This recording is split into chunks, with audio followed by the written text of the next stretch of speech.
Hello and welcome to the podcast. This is Ron's Amazing Stories.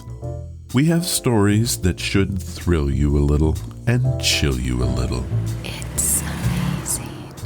You will hear adventures sent in by you guys, classic stories from the pulp mags, and episodes from the golden age of radio.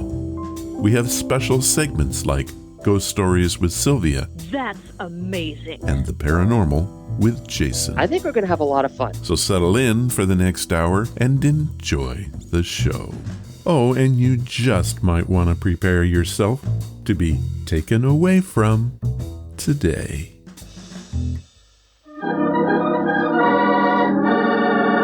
Another 5-minute mystery.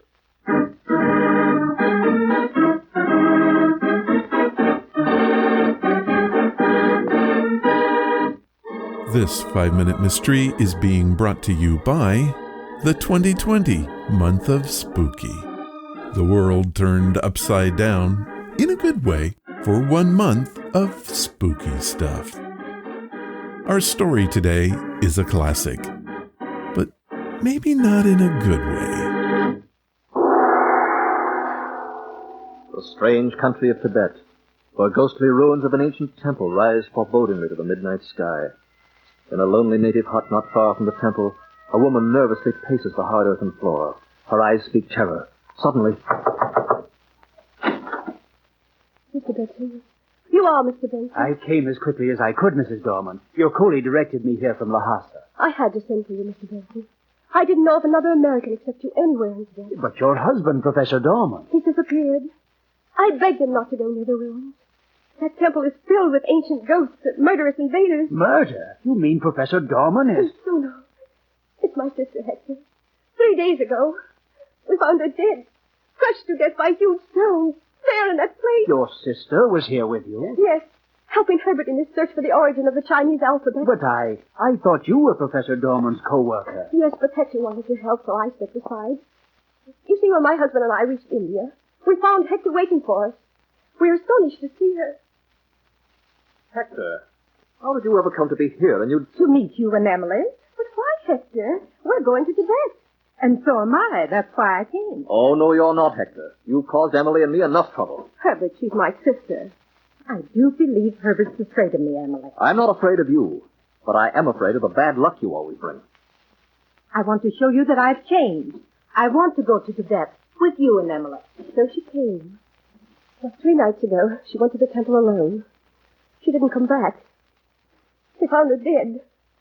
And now my husband, it's after midnight, and he's been gone for hours. The coolies won't go near the ruins, and I'm terribly afraid to go alone. Come along. He may be still alive. There's not a moment to lose. Here's the path, Mr. Benson. How dark it is. Now, stay close behind me.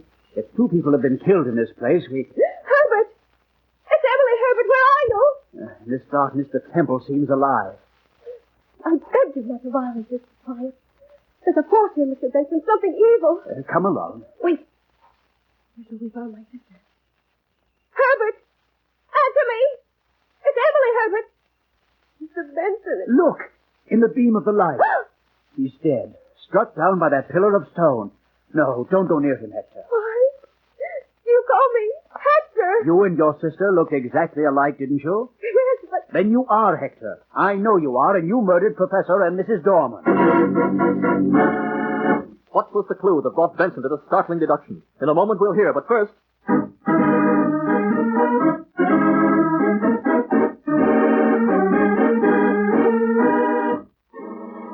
Okay, this story was going great until it completely derailed. Heck, I was even taken in by the high drama of it all.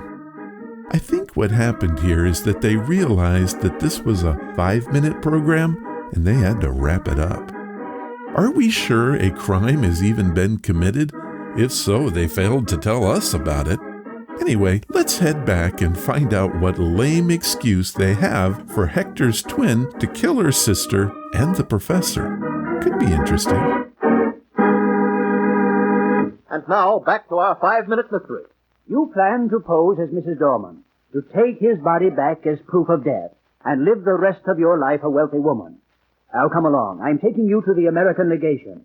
You see, if you had been the real Mrs. Dorman, you wouldn't have said what you did. So it may interest you to know that Chinese language has no alphabet. Wow, that was worse than lame. That solution was downright criminal, and our guy should be taken in for a literacy massacre. This one makes no sense. And what was the crack about the Chinese alphabet? Come on now.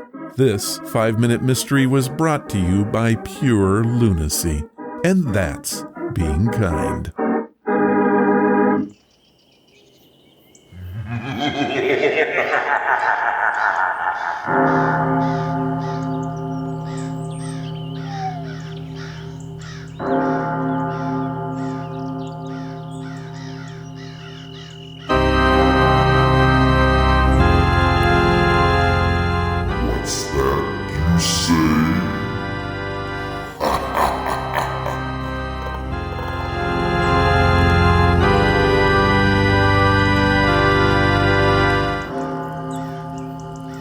Welcome to the podcast, but more importantly, welcome to the 10th annual Month of Spooky.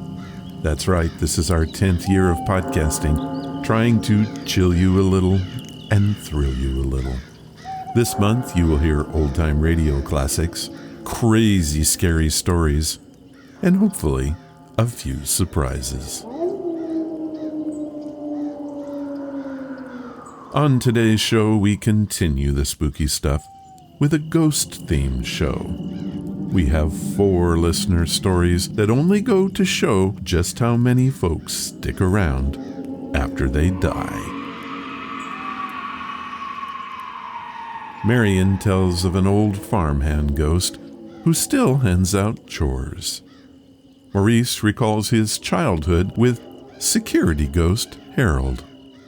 Joey sees a spirit that wasn't invited to the party, and Samantha encounters the Lady of Light.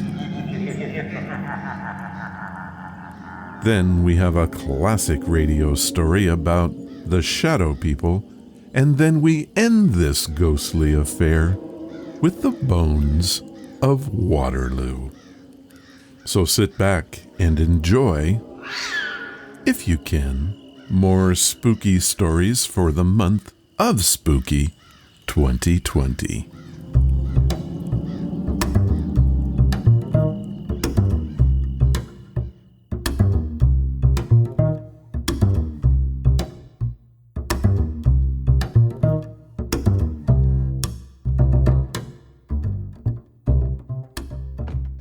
Today's podcast is brought to you by Audible.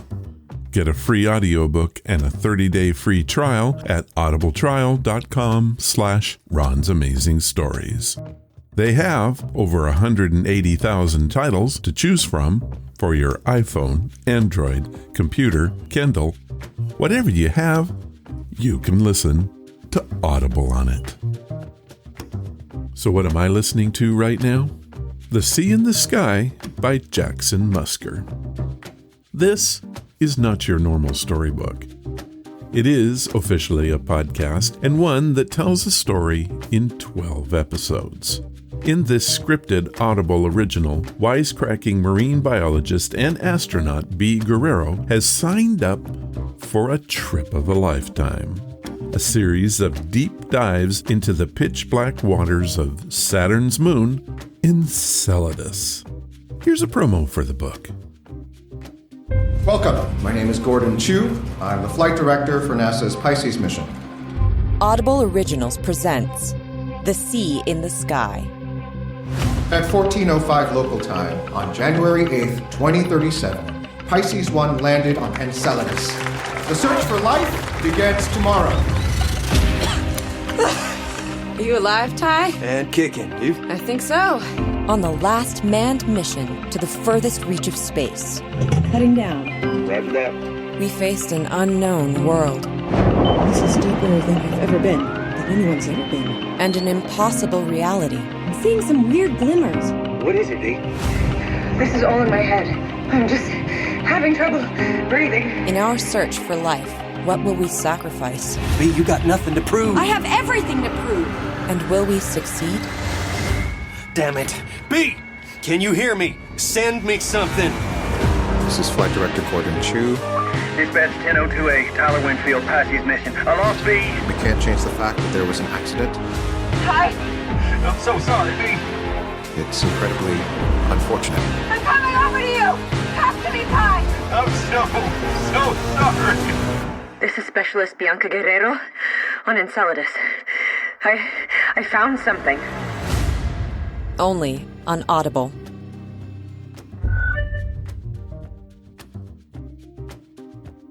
Does it sound exciting? I'm here to tell you this one does not disappoint. It's set in the near future when the global climate catastrophe has forced humans to search for solutions on new planets. The Sea in the Sky chronicles two astronauts' journey in what could be the final NASA-sponsored mission to space. In their search for life, Bee and Ty navigate untraveled waters, take on incredible risks, and confront some difficult truths about themselves. What will they find at the bottom of it all? Only time will tell. At times epic, laugh-out-loud funny, and achingly sorrowful, The Sea in the Sky plumbs the depths of science and faith, triumph and failure. The Audible original drama is told through daily dispatches sent from the space shuttle back to Earth. It uses original music and original sound design and a full cast of actors. Also, this podcast does not require a credit. It is free to all Audible Premium Plus subscribers. How about that? Bottom line about The Sea in the Sky? Well, it's best discovered through its tagline. Dive into a world you need to hear to believe. And you can have this one today. Here's what Audible has set up for us. They are offering a free audiobook and 30 days to give you the opportunity to check out their service. To download your free audiobook, go to audibletrial.com/Ron's Amazing Stories. Again, that's audibletrial.com/Ron's Amazing Stories, and you too can have The Sea in the Sky. Thank you, Audible. And now, it's time for your stories. These are your stories, sent by you, for you.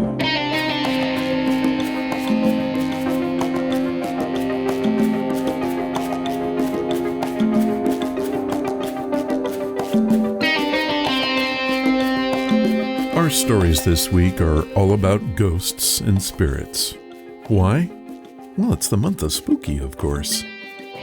This time, we have a combination of brand new stories and a few of my favorites from podcasts past.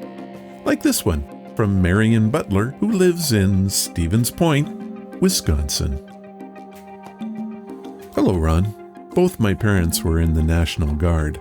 Each summer, my sister and I would go live with our grandparents on their farm in Kentucky. We continue to do this today, even though my parents have retired from the military.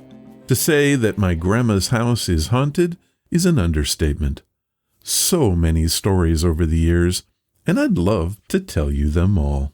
Let me start with the very first one I remember. We came in late for the summer drop-off, and my grandparents were asleep. My parents tucked us into bed, and they left us because they had to get back. I was 8, and my sister was 10. The next morning, an old man came into the room and woke us both up. He said, "Get dressed. We got a lot of chores to do before the sun comes up." We looked at each other and shrugged. We knew that Grandpa had hired help for the summer, so we figured this was him.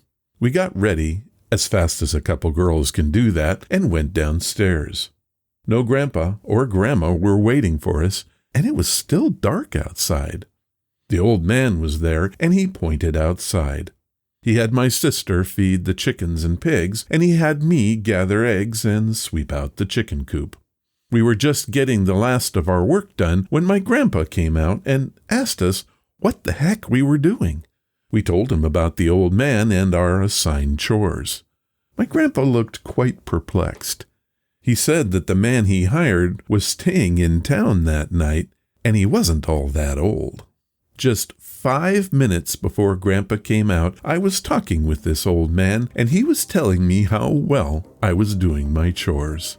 Well, we looked all over the farm for him and could find no sign of him. However, that was not the last time we saw him. I will save that story for another time. Marrion Butler, Stevens Point, Wisconsin. Well, Marrion, I love that story. It has a couple key things going for it. One, I love kids' stories because they always seem to be so credible. And two, well, I was born in Wisconsin. That story played a few years back, and I never have heard back from Marrion, and I'm still waiting for more stories about that old man. So, Marrion, if you're out there, we want to hear more. This next story is brand new and comes from Whitefish, Montana. It was sent in via the website by Maurice Gill and is in response to a Bigfoot story we had a few weeks ago on episode number 453, Strange Encounters. The story was from Robin Haverslaw. Maurice has titled his story, Harold's Home. Hello, Ron. I'm writing you with my ghost story. I was inspired to send it in by Robin's Bigfoot tale. In her story, she said that if anyone ever asks if she believes in Bigfoot, she simply tells of her own encounter. I'm here to tell you this. If you ask me if I believe in ghosts, well, here's my story. I consider myself lucky. I grew up in a home that was haunted by the ghost of Harold. That's all we ever knew of him. The name came from when I was a child. I had an invisible friend named Harold. I remember talking to him and even playing with him. My mother would come into my room and we would be lost together in play. I don't remember a lot from those years, and as I got older, I talked less and less about him. However, his ghostly actions never subsided. Over the years, we had all sorts of strange events. Things would go missing to only be found in some strange place or would be mysteriously right back from where it was lost. I remember one time we went on an extended vacation and hired my aunt to house sit for us. When we got back, she was nowhere to be found. She telephoned later that evening and told my dad that she would never come to our house again. I guess Harold caused some mischief while we were away. Another time when I was about 14, I was sitting in the living room watching a movie. I was eating popcorn and waiting for a friend to come over. I heard a knock on the door and I went to answer it. No one was there. I sat back down and reached for my popcorn bowl, and it was gone. I was sure my sister had taken it, so I charged up to her room to confront her. Not only did she not have it, but she was sound asleep.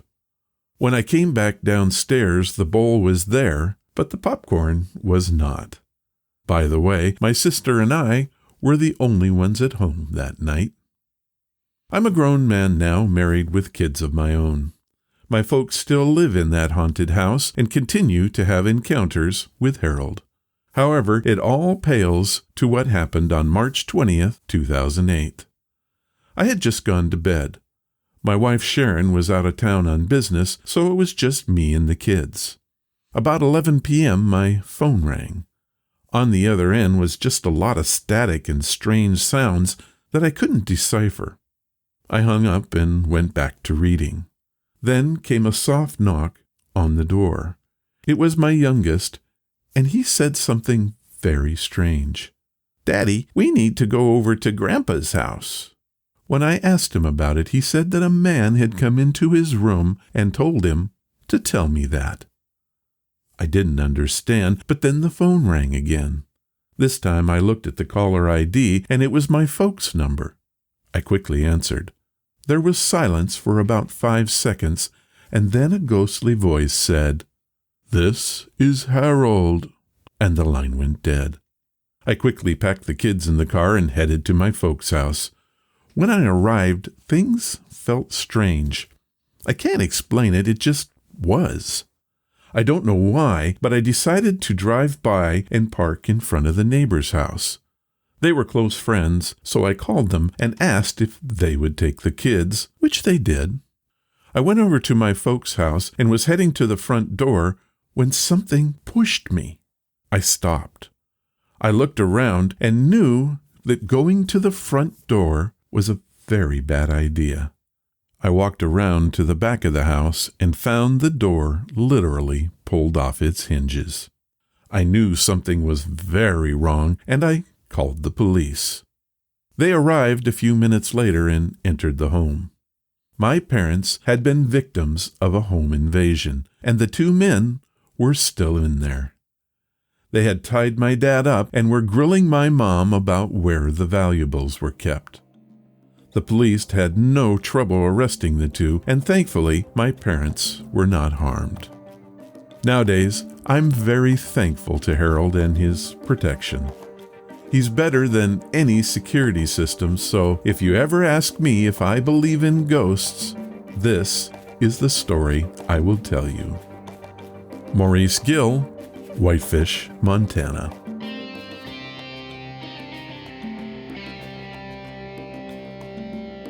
Amazing. I can honestly say we've never had a story like that in the history of the show. Thank you for sharing your story, Maurice. And I quite agree, Harold is a pretty good security system. We have another story from a past podcast called Pavlov's Response, which was sent in by Joey Martinez in Orlando, Florida. Hello again, Ron. I'm still thrilled about you reading my previous story in RAS number 331, Kiss Me. I remember starting that one out by saying that it wasn't scary or supernatural, just a funny one. But I do have a ghost story I'd like to share. It's about the only encounter I've ever had with the supernatural. I really'd like for you to read it to your audience, and I hope they enjoy it. And yep, it's true. I'm pretty open-minded when it comes to the supernatural, particularly in the existence of ghosts or lost souls, as I like to call them. I had always been frightened, intrigued, and thrilled by ghost stories my entire life, though I'd never really encountered one myself, that is, until I was in my early 30s. It was the mid-90s in Miami, Florida. I worked at an office with co-workers who were amongst my dearest friends. My friend, we'll call her Monica, had suggested that we all get together at her house to watch a movie later that night. It sounded like a good idea. We met at Monica's place, which was a charming townhouse built in the 1950s in the very heart of Coral Gables, Florida. That evening we ate dinner, played some board games, and then settled into the living room to watch the movie. I made myself comfortable sitting on the floor with my back against the sofa. Monica started the DVD player, and the film turned out to be some romantic comedy. Not my favorite genre, but I watched it anyway until I began to feel sleepy. I was at that moment right between sleep and awake. I opened my eyes, and about 3 feet in front of me stood a woman in her 40s, long brown hair, tan blouse, brown jacket, with a matching long skirt. Thinking that Monica had more company arrive, and not wanting to be rude, I shook my head and blinked my eyes to wake myself up. When I finished, the tall woman was gone. Just vanished. I wouldn't have thought much of it because I was sleepy, not interested in the film, and perhaps a little foggy in the head. I thought that I must have superimposed someone from the movie into my field of vision.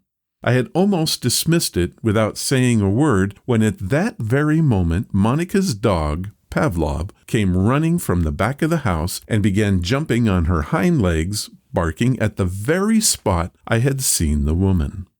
"Pavlov, stop it," Monica shouted at the dog. "She's always doing that. I don't know what she's barking at."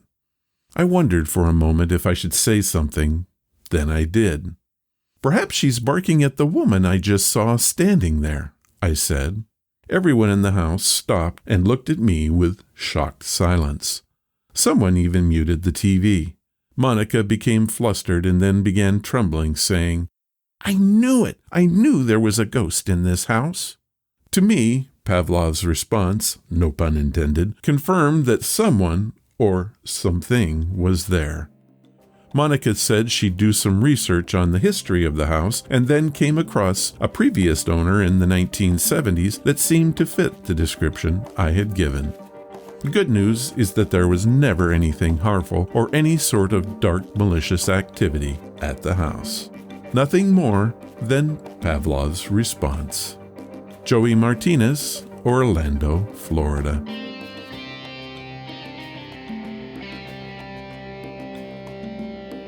Well, I picked this story because I thought it fit nicely with our mood today. Thank you, Joey, for sharing this one with us. I could not track down when this one aired or on which podcast. Our last story for this time comes from Samantha Vincetti, who lives in Boulder City, Colorado. She sent in her story via the website and has titled it The Light Lady.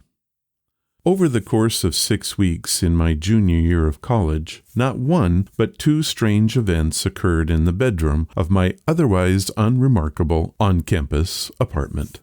The first was brief but intense. I was jolted awake with a feeling of inexplicable terror and dread like I've never felt before.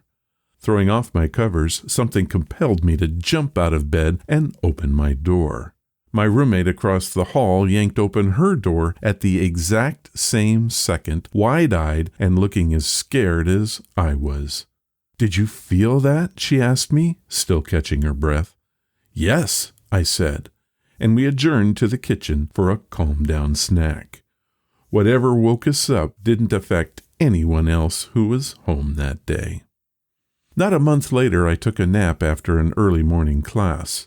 I woke with the sun in my room, and I checked the alarm clock by my nightstand. It was around 9:45 a.m.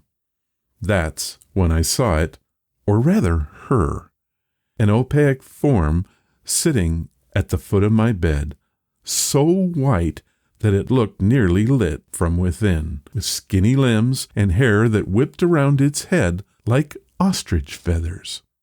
I was more fascinated than afraid until I tried to sit up, whereupon I was officially freaked out. I squinched my eyes together for 1 second, and when I opened them again, I was alone and free to move. Yes, Google would later inform me that this was sleep paralysis, but it looked and felt so very real. Samantha Vincetti, Boulder City, Colorado.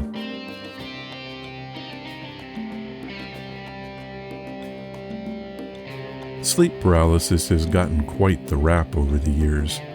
Is it science or is it paranormal? I suspect that it's a bit of both. Having experienced it myself, I know how scary it can be. I don't believe that my experience was paranormal, but that should not and cannot be true for all cases. Thank you for your story, Sam. Can I call you Sam? Those are your stories for this time. If you have a story that you want to share, like Samantha did, head to the main website at ronsamazingstories.com and click on the story submission banner. And please remember to name your story and tell me where you're from. Make your stories our stories.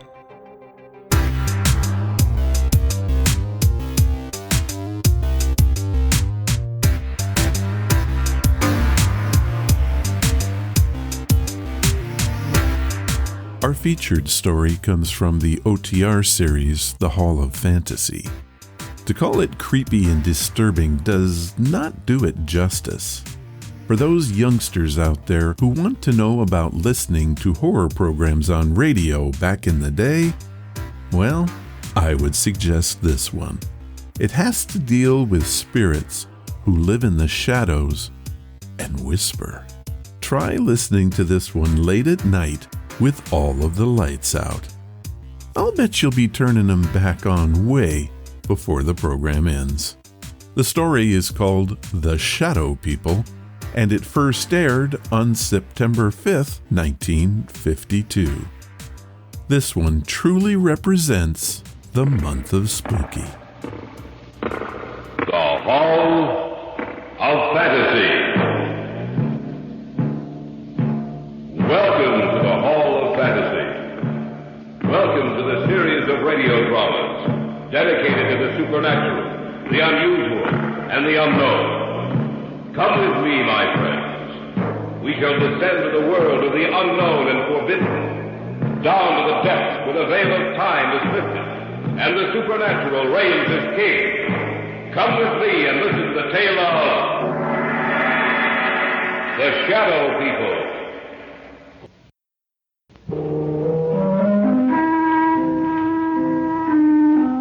Somewhere along the line of your life, you've met them. You have come in contact with the Shadow People. When did we first discuss it? Oh, yes, Brian and Elaine and I. It was in my apartment. There was only one light on in the entire place. What's wrong? Elaine, what's the matter? Oh, it's silly, I know, but I thought I saw something in that doorway over there. Where? Over there, right over there. Where are you going, David? Over to that archway, just to let you know that nothing's here. Hey, you see, Elaine, nothing's wrong, nothing at all. Are you satisfied that there's no one else here but us? Yes, I'm sorry. I just thought that Leave the overhead lights on. I'm sorry, I thought that... Put them back on, David, please. All right, Elaine.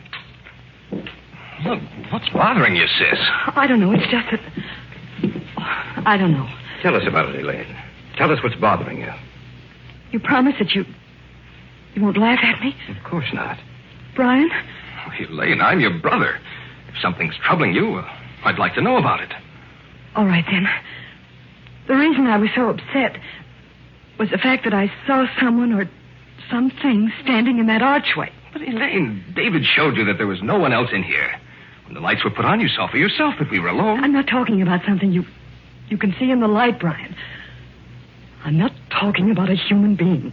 Then what's it all about, Elaine? In the darkness, I saw something that can't be seen in a lighted area. And I've seen it several times before. You're sure you're not imagining this, Elaine? Oh, I don't have that good an imagination, Brian. How long have you seen this thing, Elaine? Well, it started about 6 weeks ago. You were in Detroit on business, Brian. Mom and Dad were on vacation. I was in the house by myself, in the library. There was only one light on. I sat in the chair beneath it, reading. Several times I thought that something was watching me.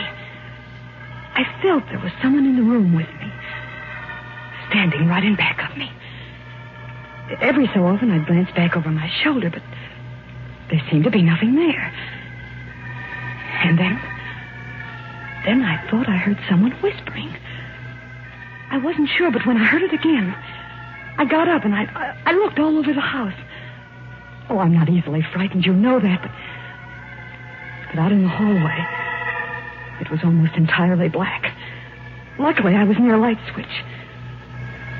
I looked back over my shoulder, and I saw this huge, hulking shape for the first time. And I heard a voice. Or rather, the whisper of a voice. I couldn't distinguish the words, but that dark shape seemed to be moving towards me. My hand was on the light switch, and I turned it on. In a minute, the light flooded the hallway. The shape was gone.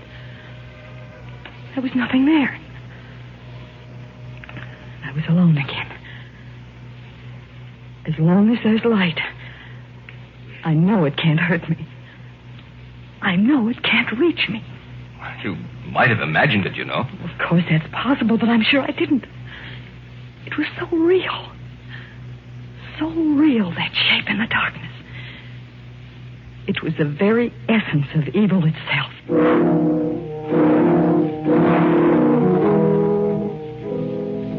There was an old man I knew of, a Dr. Hesidius. I'd heard that he knew quite a good deal about the supposed supernatural manifestations which had taken place in the world. I went to him to see if he knew anything that might explain the events of the story Elaine had told us.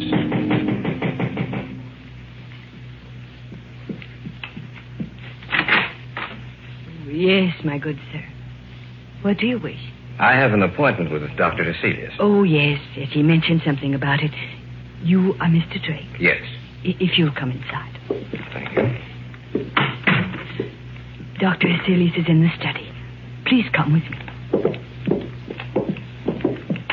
Doctor, a visitor for you. Oh, yes. Bring him in. You may go now. Yes, Doctor. Mr. Drake? Yes. Sit down, please, in that chair over there. Thank you, sir. Now, what is the nature of your visit to me? Well, I understand, Dr. Hecelius, that you have a great knowledge of the supernatural manifestations which have occurred on the earth. Great knowledge, Mr. Drake? No, hardly that. I have only scratched the surface in my years of study. Perhaps I can help you, then again, perhaps I cannot. Well, may I tell you the story? By all means, my good sir. All right. Now, this didn't happen to me, Doctor, but to my fiancée. It seems that about 6 weeks ago, when she was alone. But when the light was on, the dark form disappeared. And that's the story, sir. As much of it as I can remember. I see. It's a strange tale to tell. I'm fully aware of that, Dr. Hecelius. You say she seemed to hear whispered voices? Yes, that's what she says. I see. A moment, please. I have a book in my file. Oh, yes. Here it is. This is the one. Yes. Perhaps I may be able to help you after all. Let me see. This is a very ancient book, Mr. Drake. I seem to remember... Yes. Here is an account of a happening such as you relate. And we shall live on the earth, and they shall not see us. Yes, it has been foretold by the ruler of the darkness. They who live by day, retire to sleep by night, shall never know that we walk with them, that we watch them, that we wait for our chance. Only in the night will they see us, for in the daylight we are not seen. Only in the night, when the darkness grows together and the forms of the shadow people are shaped from the blackness, they will know us. Then they will know that we are their companions, for we are the shadow people. I knew I had read something similar to the story you have told me, Mr. Drake. Dr. Hecelius, what can we do? Well, give me a little time. Let me see if I can find any more references to these people of the darkness. One more thing, Mr. Drake. Be sure that your fiancée is never left alone at night. Be sure that there is some living thing, animal or human, which accompanies her every second of the night. For she is in danger, Mr. Drake. A terrible danger.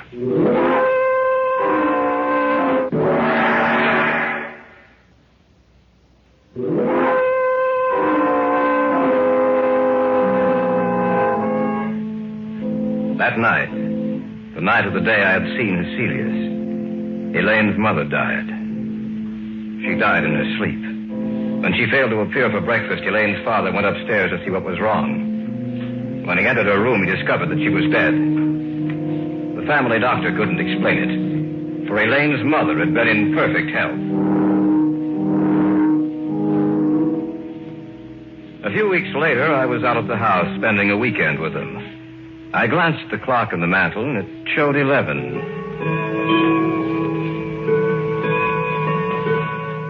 I can't understand why Brian hasn't returned from town. Well, he said he had some extra work to catch up on. He told me this morning that he might be late. 11 o'clock. I'm going upstairs.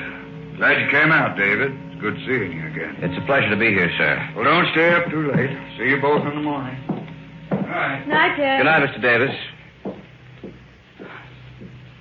He isn't the same, David. Ever since Mother died, he hasn't been the same. I didn't realize that until tonight. He's changed. I only hope that he'll start living again. Ever since she died, it seems that a part of him died with her. Elaine, have you seen anything else since you spoke to me last? No, I haven't. Ever since Mother died, nothing's happened. Well, I only hope. There. Came from upstairs. Come on. You don't think... I don't know what to think. I only hope that... David, if anything's happened to it... We'll see in a moment. There's no light in his room. You were here, Elaine. Where's the light? Over to your left.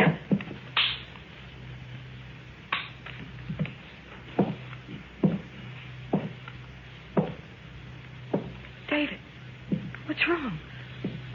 Why didn't you leave the light on? Your father's dead, Elaine.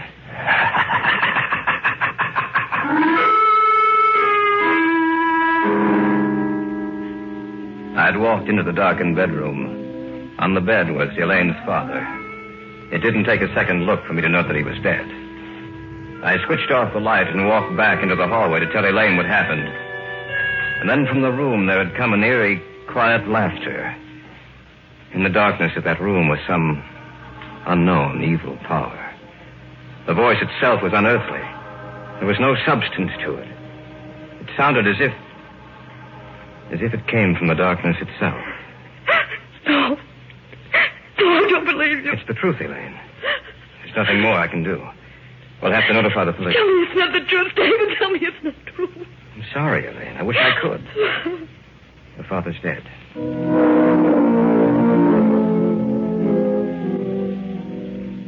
After the burial, Dr. Heselius got in touch with me.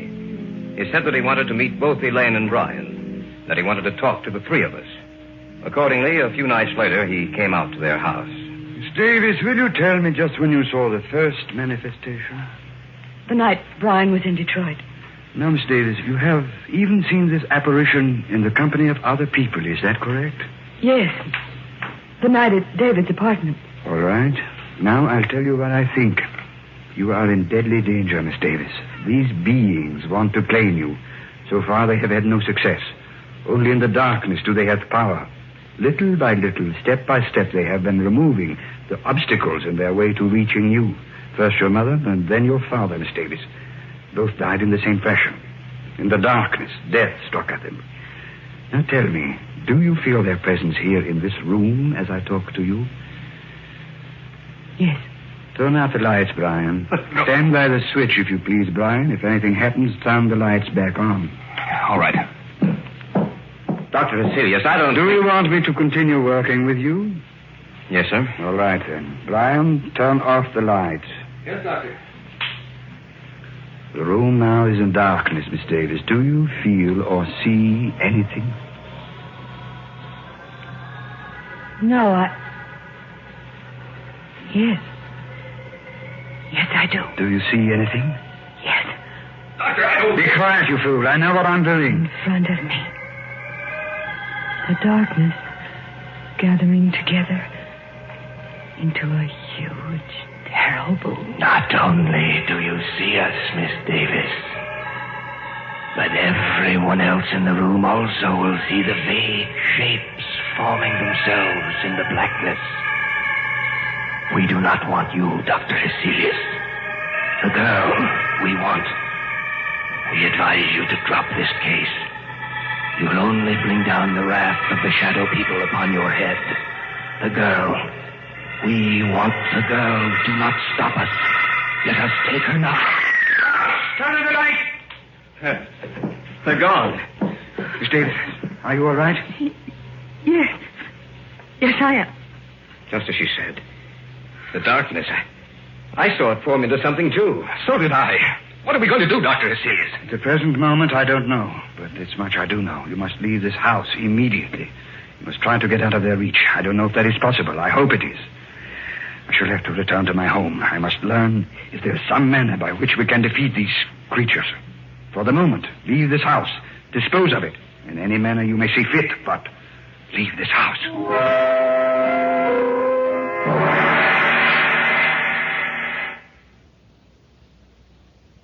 Back now to our story.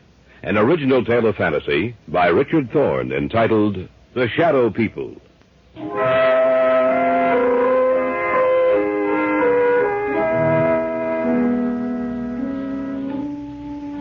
We spent the night in my apartment, the three of us. The following day, Brian and Elaine made arrangements to dispose of the house. In the afternoon, Dr. Heselius called me and asked that I come to see him. David, I'm glad you're here. Anything new, Doctor? Yes and no. You realize, of course, that this spiritual manifestation is not new, that it has gone on for centuries. No, I wasn't aware of that. It's true, David. De Maupassant wrote what was supposedly a fiction story about the manifestation, David. He called it Orla. However, according to the information here on my desk, it was taken from an actual case history. Of course, he embroidered the story, added a few touches to something he didn't realize actually existed. But have you found anything with which we can fight them? Everything depends upon an answer I received from a colleague of mine in Paris, Dr. Henri Renaud. I dispatched a telegram to him last night. Why hasn't he answered by now? There are certain things that must be done. It will take a few days, I'm afraid. We have to wait, David. There's nothing else we can do.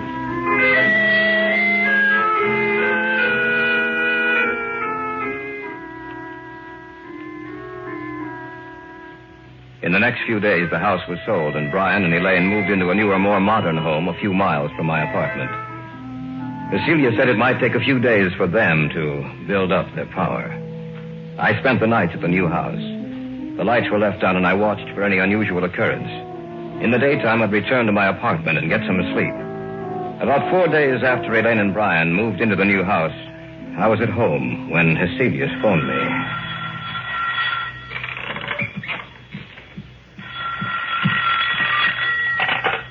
Hello? David? Yes, Dr. Heselius? I hate to tell you this, David. What's the matter? What's wrong? They were a step ahead of me, David. I just received word that Renaud died or was killed. At the very moment I sent the telegram to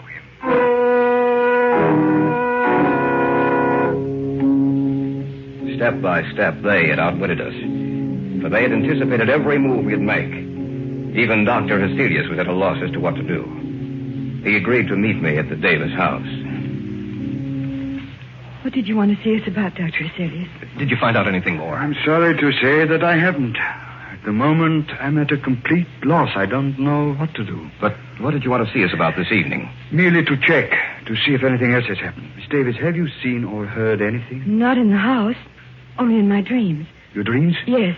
When I go to sleep at night, in my dreams, in the darkness, I see them. And it's grown worse, much worse. I was hoping that it would not have progressed so far. There has been no disturbance in this house, but now they disturb your sleep, Miss Davis.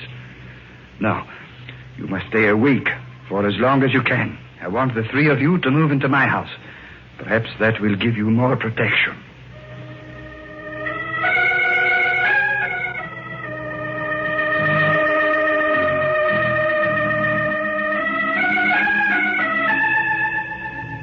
That night, we moved over to Heselius' house. Perhaps Elaine would have more protection there. From there, we might be able to devise some plan of action, some way to beat those beings. For a few days, things were quiet. The shadow people seemed to have withdrawn. For a while, I thought that we might have succeeded in thwarting their purpose. Elaine no longer complained of troubled sleep. But that condition lasted for a few days only. About 10 days later, they made themselves known and felt again. That night, we were in the study, when suddenly Heselius whirled around and... Elaine, what are you looking at? Outside the house. Right where the light leaves off, I see them. She's right, Dr. Heselius. I can see them, too. What should we do, Doctor? Nothing. What do you mean, nothing? There's nothing we can do. We can't just... We can't do anything, Brian. Don't you understand that they have us at their mercy? The greatest man in my field was Henri Renaud. If he could do nothing against them, what do you think we could do? He's right, Brian. There's nothing we can do. As long as the house remains lighted, just so long will they remain outside. If the lights were to... That sounds... When my father was killed. The same sound. We heard the same sound. The lights. What's happened to the lights, all right? Be quiet, please. I thought of this emergency. A candle. That's right, Miss Davis. As long as this burns, this one candle will be safe. For they cannot advance into the light. They are limited by the darkness. As long as the candle burns, they will have to remain outside of this room. Around you, in every room of the house, in the darkness outside, we are around you. This time you shall not escape. This time we will blame you. Take it easy, Brian. can't stand it. I'm getting out of here. Brian, come back. Don't be a fool. I'm going after him. Stay here. We just can't let him He go. won't have a chance. I doubt it. Miss Davis, I'm afraid that your brother is dead.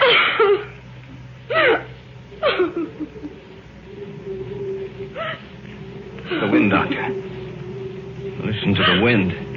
I know. Yes, Doctor. Listen to the wind. You must realize by now that the three of you haven't a chance. You must know in your minds that we can destroy you at any moment we desire. But, Dr. Hecelius, you may still save your own life. Let the others go. Give them to us. No. No, you will have to take all of us. Shall we destroy your light? Shall we move in on you now? As you will. Do as you will.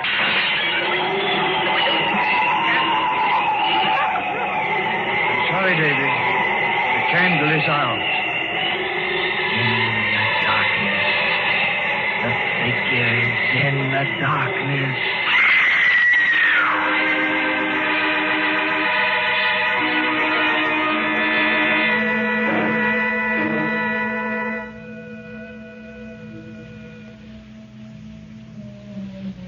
We warned you, Hecelius. You and the others are dead now. And we shall live on the earth. And man in the day shall not see us. They will know that we wait for our chance, that we walk with them. Only in the night, when the darkness grows together, and the forms of the shadow people are shaped from the blackness, will they see us. Then they will know that we are their companions. Look. Next to you, there, in the shadows.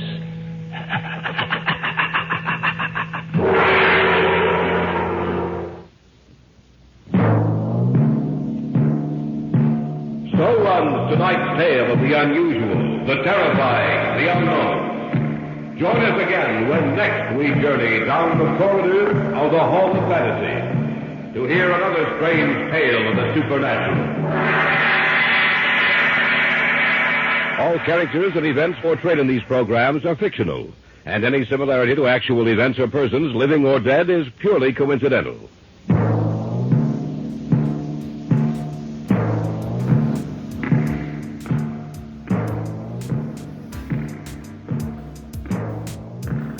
Well, did you leave the lights on for this one? I'm not too proud to say that I never even turned mine off. The Hall of Fantasy was an old-time radio dramatic anthology. It aired on the Mutual Broadcasting System from 1952 to 1953. It featured stories with supernatural themes. The difference between this program and its competitors was that on this show, man was usually the loser. The supernatural was offered as something respectable, awesome, and sometimes devastating, but always frightening. How about that?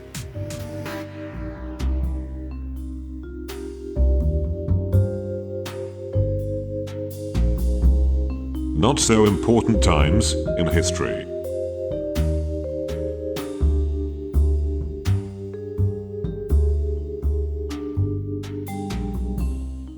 In this segment, we take a look at historical events that may otherwise go unnoticed. We look at history with a fish-eyed lens, giving a perspective that should provide no insight to anyone or any time. But it is historical, or hysterical, as the case may be. Join us now for this event in history. This time we delve into the world of creepy history. Napoleon Bonaparte and Waterloo are synonymous with historical calamities. 60,000 enlisted men died on that Belgian field. What they never would have guessed is that they would become a crucial part of English gardening. A year after Waterloo, the fields were cleared. Companies collected all of the soldier and horse bones. To maximize the space, they converted the bones into a powder. This practice was common on many of Napoleon's other battlegrounds like Leipzig and Austerlitz. Newspapers of the time reported that in total they hauled more than 1 million bushels of human and inhuman bones. The fallen French army were ground up in Yorkshire factories, making this their second defeat to the English. Putting the man in manure, the remains were mixed together as an additive in fertilizers. The oil from the marrow proved to be especially helpful, rivaling almost any other substance known at the time. Trying to put a positive spin on this wide-scale grave theft, the newspapers of the time had this to say: "A dead soldier is a most valuable article of commerce." The product was sent to Doncaster, England, where local farmers could buy it to help grow their crops. A generation of Europeans ate food made with the help of dead bodies. I think Hannibal Lecter would have been proud. Mother, it does your heart good, I know, when your young folks eat all of their breakfast cereal. That's why I'm so happy to tell you about new Sugar Crinkles. Sugar Crinkles, you know, is the sugar rice treat that's just right sweet. Crisp, golden nuggets of sugar-coated rice. They make breakfast more fun than a circus. Why, young folks love Sugar Crinkles so much, they disappear like magic. Now, you've had experience with sugar-coated cereals that seem too sweet to you, and others that just don't seem sweet enough to the youngsters. Well, what a wonderful surprise Sugar Crinkles will be to your whole family. For new Sugar Crinkles really are just right sweet. Remember, Sugar Crinkles make great snacks, too. Better get several packages.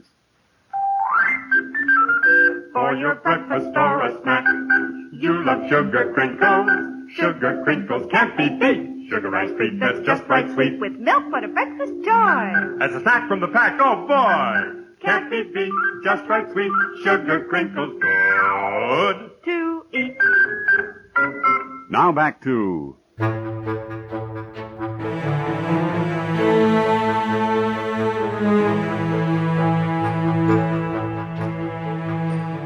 That was episode number 458, and these are the people who made it happen. Maureen Butler, Maurice Gill, Joey Martinez, and Samantha Vincetti. Thank you guys. If you want to follow the podcast or the blog, head to ronsamazingstories.com. There you will find any of the links I mentioned and how to contact us. Do you want to help the show? The best thing you can do is to tell your friends all about it, and please leave reviews or feedback wherever you listen. Clicking that follow or like button makes us grow.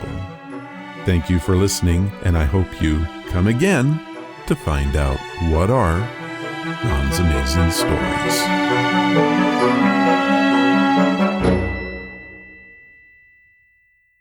All of the vintage audio used in the podcast is believed to be in the public domain. Ron's Amazing Stories does not own the rights to any of the old-time radio used here. If you hold the rights to any of the shows played, please contact us immediately at ronsamazingstories.com.